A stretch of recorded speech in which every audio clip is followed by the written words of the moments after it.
Hey, it's Christmas, which means I get to take a break from serial killers, mass shooters, toxic lead exposure, forensic DNA, and all those other depressing things that normally fill my brain at 3 a.m. while I'm editing these videos for you guys. And today, I want to talk about someone truly wholesome, someone iconic, someone who, depending on which Reddit thread you fall into on Christmas Eve, might also be a budding vigilante or an absolute sociopath. Kevin McCallister. Okay, so before I get into the conspiracy theories, a quick rundown of Home Alone 1 and Home Alone 2. Home Alone, 1990. It's Christmas in Chicago. The McCallisters are a giant, chaotic, suburban hive of cousins, siblings, freeloaders, absolutely no adult supervision whatsoever. Kevin, the baby of the family, gets bullied, yelled at, and accused of everything pretty much short of international tax fraud. You're such a disease. His uncle calls him a little jerk, which is wild because that man is a grown adult stealing pizza from a child. Look what you did, you little jerk. Long story short, Kevin gets sent to the attic for being 8 years old. The family oversleeps their alarm, and in the rush to make their flight to Paris, they accidentally leave Kevin behind. Meanwhile, the wet bandits are casing the neighborhood like they're doing criminology field study on who owns the biggest VCR. Kevin realizes he's home alone. Chaos and hijinks ensue, but then Kevin does what any responsible unsupervised child would do. Basically builds a death maze. It's wonderful, it's incredibly dangerous, and frankly, kind of disturbing. It's festive. Kevin wins. The wet bandits lose. Fam returns. Christmas miracle. Home Alone 2, Lost in New York, 1992. Same concept, now with pigeons. Second movie, New York. More money in the budget. Trump cameo. Down the hall and to the left. Kind of enough said. Kevin gets separated at the airport and ends up in New York City while his family flies to Florida. Honestly, good for him. New York at Christmas, magical. Florida at Christmas, it's humid. Kevin books a luxury suite with his dad's credit card, orders room service like he's a retired billionaire, and eventually bumps into the wet bandits somehow again. New year, new crimes. Kevin builds another lethal funhouse inside an abandoned brownstone. Bricks fly from 5 stories up, cave in Marv's skull. At this point, Marv is medically a Christmas miracle. Kevin escapes, he feeds pigeons, he saves Christmas again. Home Alone 3, 4, 5, 6, no. Absolutely not. The only Home Alone movies that matter are 1 and 2. And I guess Home Stallone. So, now, with the classics covered, let's get into the conspiracies. Let's go through the biggest Kevin McCallister theories floating around on the World Wide Web. And I'll tell you which ones I can get behind, and which ones are just people who need to close Reddit and go touch snow. Theory 1. Kevin McCallister grows up to be Jigsaw. Play a game. This is the big one, the granddaddy of all Kevin conspiracies. You've probably seen the side-by-side meme, and people go, hey look, yeah, same energy. And honestly, I mean, they're not wrong. Let's compare. Kevin invents elaborate traps that rely on physics, pain, compliance, and psychological torment.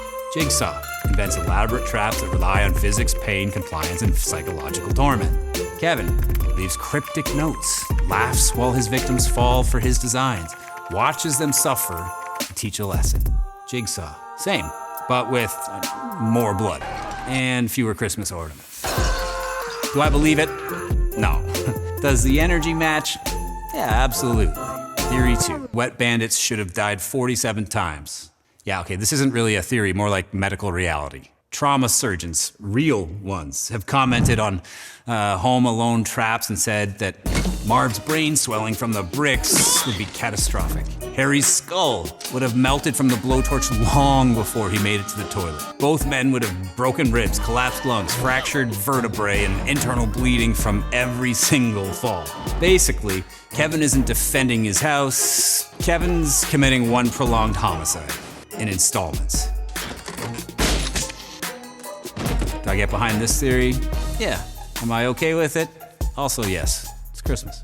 Theory 3. Peter McCallister, Kevin's dad, is in the mafia. Hi. Am I under arrest or something? This one's massive online. People point out, the Chicago mansion, the ability to pay for 11 plane tickets at Christmas. The theory says Peter McCallister is either a mob accountant or just like an outright mobster. and that the reason Harry's casing the house is because he knows exactly who Peter is. I don't know, that's kind of dumb, right? I mean, if you knew Peter was connected, isn't that the house you skip? So you're gonna rob the mob? I don't buy it. Theory 4. The McCallisters are actually terrible parents. I don't even think this is a theory, it's just canon. They forgot their child. Kevin! Twice. But the theory goes deeper. The family system is so chaotic and overpopulated that Kevin has developed advanced independent survival instincts because his parents emotionally neglect him. Kevin, upstairs. If you think about it, I've actually mentioned it several times on here on this channel. Neglect is a precursor to serial killing. Remember Henry Lee Lucas or Israel Keys? Yeah, I know I said I didn't want to talk about serial killers today, and I didn't plan on it, but now I'm starting to see some similarities here. So many siblings, neglect. And Kevin was one of 5 kids. It's borderline too many. I kind of think we can all kind of agree that 4 is the max before shit gets weird. Anyway, do I buy the theory that Kevin's parents are terrible? Like I said, not a theory. Fact. Theory 5. Kevin has ADHD or gifted kid syndrome. There are long, genuine psychological breakdowns online analyzing Kevin as a twice exceptional child. He hyperfocuses. He problem solves under pressure. He runs on pure chaos energy. He gets overstimulated easily. He lashes out when overwhelmed. He is wildly creative when left alone. Kevin is the kid every teacher in the 90s would say, he needs a challenge. Honestly, it's pretty believable. Theory 6. Kevin is a master manipulator. This one is for the true conspiracy enjoyers. Some fans argue that Kevin intentionally annoys Buzz, intentionally gets sent to the attic, intentionally oversleeps, and intentionally ensures the family leaves without him because he knows exactly what he's doing. Why? To keep the house to himself for Christmas. Do I think 8-year-olds can mastermind a heist? Sometimes, yeah. Have you ever seen a kid lie? They're incredible at it. But in this case, I think Kevin was genuinely overwhelmed and not trying to become Christmas Batman. Theory 7. There's an emotional fan theory connecting the South Bend Shovel Slayers storyline with the Pigeon Lady. Both represent the adults Kevin saves and is saved by in each movie. Some people take it further and believe they're symbolically the same character. Kevin's Christmas guardian angel, appearing in different forms. Do I believe that one? That's cute. Let's allow it. The real truth about Kevin. Okay, here's what I think Kevin really is. Kevin McCallister is just basically all of us at 8 years old. I can relate, and that's why theories keep coming, because Kevin taps into that very specific childhood fantasy. What would I do if I had the whole house to myself? But Kevin does something better. He's not just home alone, he's home in control. He's the least miserable Christmas character ever created. He's a one-boy army of holiday optimism and psychological warfare. So, what do you cornflakes think? Let me know in the comments. And I just wanted to say quickly too, thanks for an absolutely incredible end to 2025. The channel's grown by almost 700% since September. I couldn't be more excited for what's to come in 2026. Like I said, we're gonna be bringing back some more classic breakfast cereal. More of me hanging out in the void, of course. And guess who's probably gonna return? I'm gonna start a book club, kinda, sorta. Lots and lots of crazy stuff to come.